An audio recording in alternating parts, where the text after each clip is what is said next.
நமக்கு கிறிஸ்தவ வாழ்க்கையிலே பாடுகள் போல தெரியலாம், கண்ணீர் போல தெரியல. ஐயோ நான் இவ்வளவு பாடுகள் படுறேனே, இவ்வளவு வேதனையா இருக்குது, இவ்வளவு கஷ்டமா இருக்குதுன்னு சொல்லி அநேகர் வேதனைப்படலாம். இல்ல, கர்த்தர் உங்களோடு கூட இருக்கிறார். வேதனைப்பட்டது போல இருக்கும், ஆனால் கர்த்தர் உங்களோடு கூட டிராவல் பண்ணிட்டு இருக்கிறார்.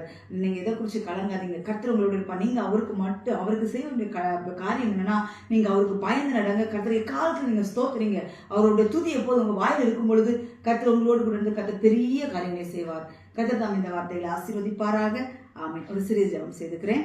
பரிசுத்த ஆவியானவரே, உமக்கு ஸ்தோத்திரம் ஆண்டவரே. இருந்தவரும் இருக்கிறவரும் வருகிறவரும் ஆகிய சர்வவல்லமுள்ள தேவன் ஆகிய கர்த்தாவை உம்மை துதிக்கிறோம் அப்பா. இதோ நான் சீக்கிரமாய் வருகிறேன் என்று சொன்னவரை உம்மை ஸ்தோத்திரிக்கிறோம். காலம் இனி செல்லாது என்று சொன்னவரை உம்மை ஸ்தோத்திரிக்கிறோம். உம்முடைய வருகை அதி சீக்கிரமா இருக்குது ஆண்டவரே. தகப்பனே, இந்த நாட்கள் நீங்கள் எங்களுக்கு போதித்த வார்த்தை உமக்கு பயந்து நடக்கணும்னு சொல்லி எங்களுக்கு போதித்தீங்க ஆண்டவரே. உமக்கு ஸ்தோத்திரம். கர்த்தரை நான் எக்காலத்திலும் ஸ்தோத்திரிப்பேன். அவர் துதி எப்போது என் வாயில் இருக்கும். அவர் அந்த மாதிரி வாயில் இருக்கும்